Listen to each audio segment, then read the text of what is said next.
Shalom. So, if anyone in this room remembers Steve Jobs, Yes. close your eyes real quick and then tell me, open your eyes, tell me what in your mind's eye he's wearing. Black t-shirt, jeans. Black turtleneck jeans and sneakers.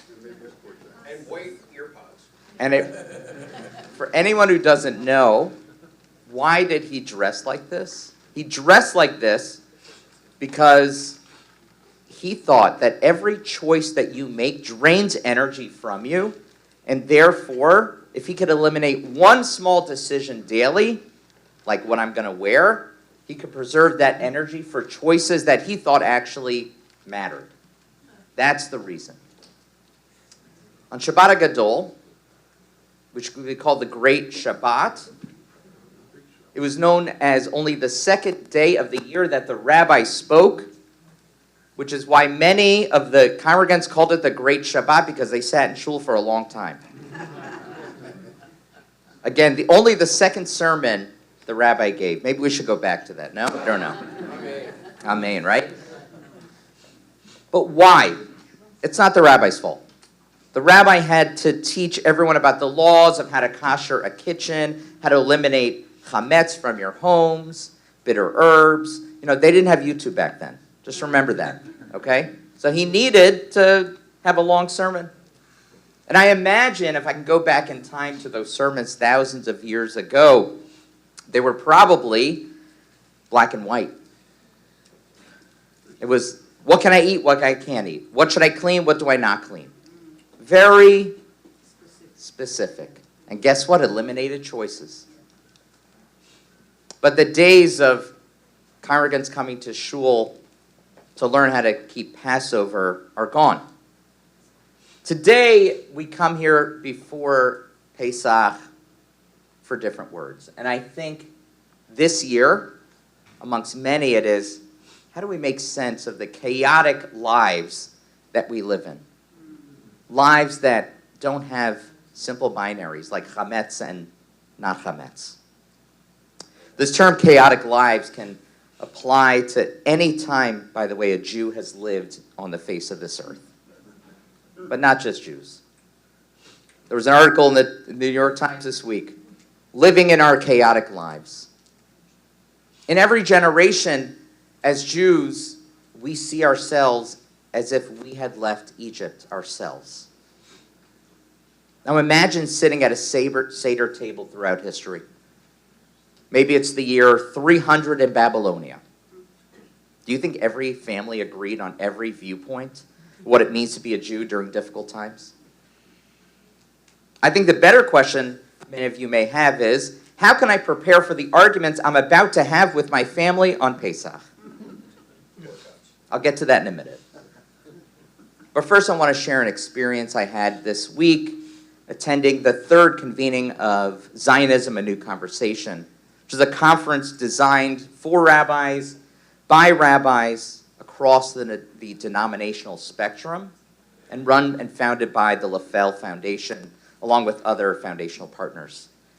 This year, there were twice as many rabbis as the first year, which in itself says something about a conference on Zionism, which we now call the Z word because we can't say it out loud anymore.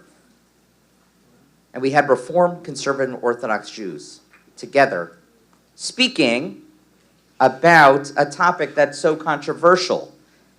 And there were double the amount of rabbis. And what I heard was something familiar. Over this past 3 years, especially since October 7th, the past year and a half, but especially since October 7th, many rabbis feel the constant response. They have to always respond. It's always being on the defense, responding to what's happening in Israel, responding to what's happening on college campuses, responding to anti-Semitism. But what I've seen across the country and in movements is also a battle between sides within the Jewish community. during our processing groups with rabbis, Reform, Conservative, Orthodox, I learned something very interesting. There's a different fight about Israel or Jewish American identity in every single synagogue, in every movement, in every region of the United States. It just looks different in every single shul and community. In some modern Orthodox shuls, the Haredi draft issue, which I'm not going to get into, causes a lot of tension. Who supports it, who's against it? Some modern Orthodox shuls struggle about the Israeli-Palestinian conflict. In Reform and Conservative Judaism, we see Zionism and anti-Zionism. And yet we all sat together around this invisible table, sitting in a circle, to discuss how we are dealing with this and what are you dealing with. Some debates strengthen communities. Debate is needed in Judaism. That's what the whole Talmud is about. But if the debate gets too heated, the house can burn down. So today on Shabbat HaGadol, I want to give a message that may seem counterintuitive, but I think it'll make your table more whole. This week we read about a number of different sacrifices, but what I found very interesting was the end of our reading was the Asham offering, which immediately precedes the Zevach Shlamim or Todah offering, which is the offering of thanksgiving. The Asham means a guilt offering. It allowed our ancestors a public way to acknowledge their unintentional sins, the sins that they didn't know that they performed, but ultimately at the end of the year they feel guilty about. It was after the guilt offering, only after that, that the thanksgiving offering could then be brought. Abarbanel, who's a 15th century Spanish-Portuguese commentator, he notes that since the meat of the Todah offering had to be finished on that day, those who offered that meal, which they did as a show of thanksgiving, they survived something, they had to invite their neighbors and their family to eat and celebrate with them because they had this obligation. You have to finish it that day. And I imagine at those meals, those who would be there would say to them, "Thank you for the meal. What happened? What did you survive? What are you thankful for God?"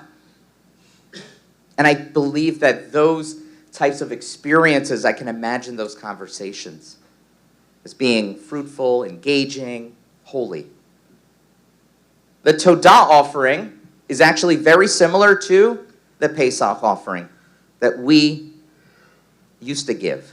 The Paschal lamb had to be eaten that night, which is why we invite people over for Seders. It says in the Torah, if you don't have enough people to have it, go to someone else. If you have too much food and not enough people, invite people in. And it's in those moments when we open up our homes to those who cannot afford their own Paschal lamb that you make them part of your family for just one night. But I think back to that Asham, that unintentional sin offering.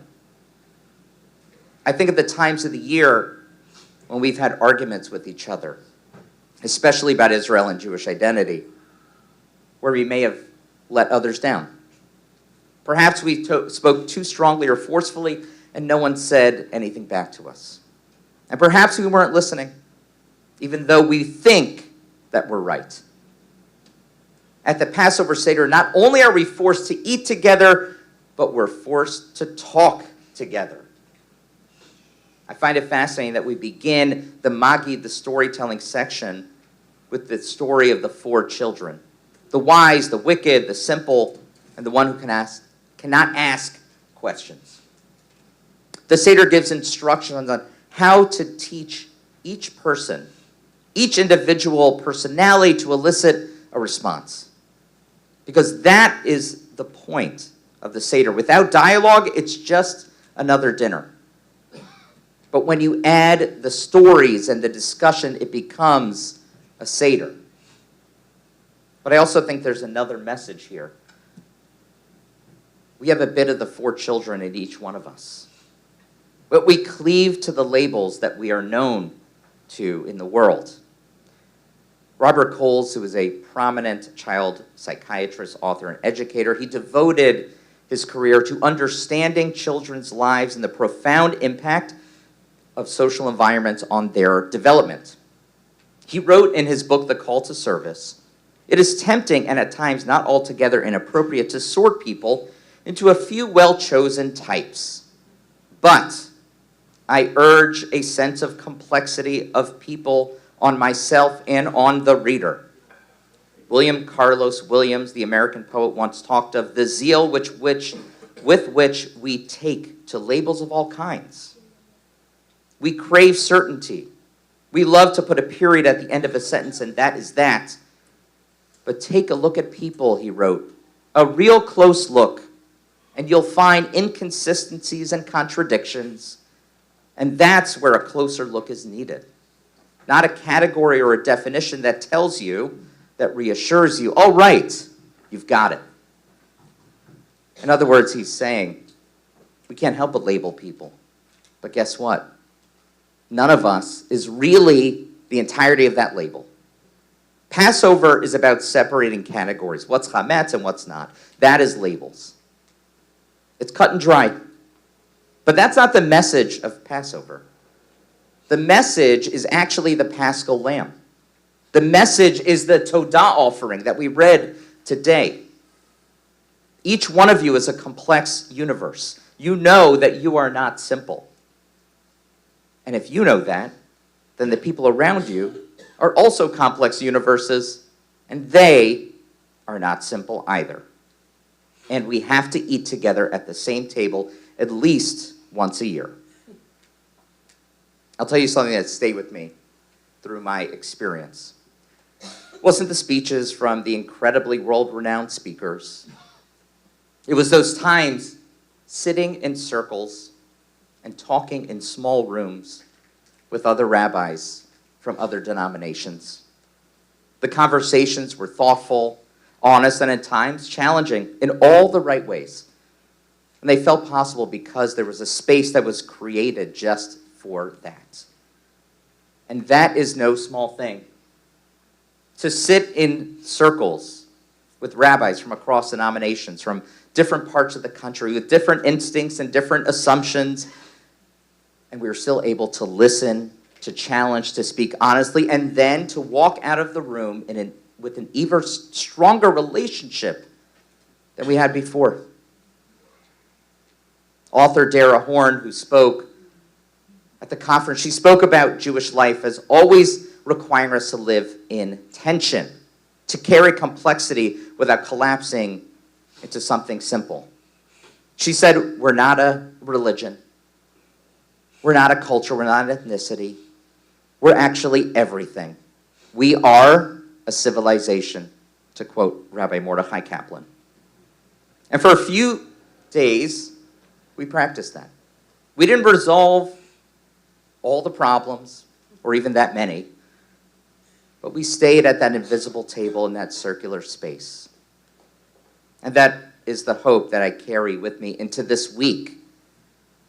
If 150 rabbis from across the denominational spectrum in 2026 can sit at the same table and talk about Israel in 2026, I think parents and children can sit together for one Seder and walk away with the same feeling.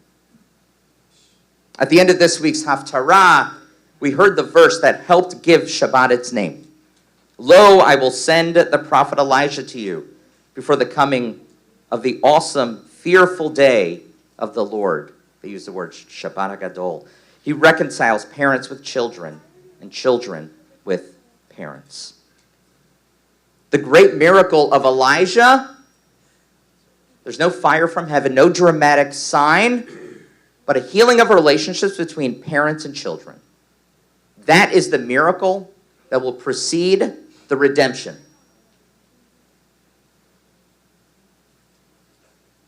We begin the redemption not so that everyone can think the same, it's so that we can sit at the same tables again.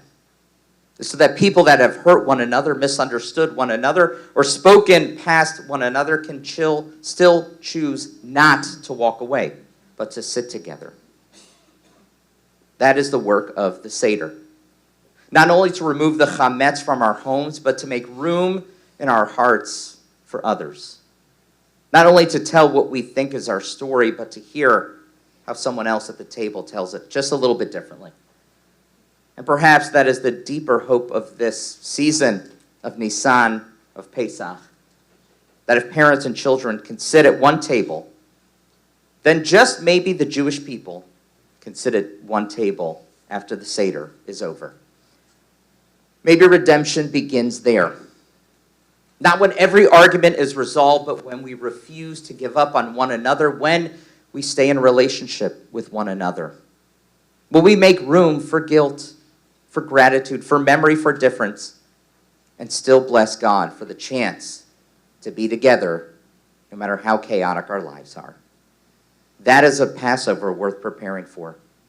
That is a table worthy for Elijah the prophet. I want to wish you all a Shabbat Shalom. And wish everyone a Chag Kasher v'Sameach, a happy and kosher Pesach. Amen.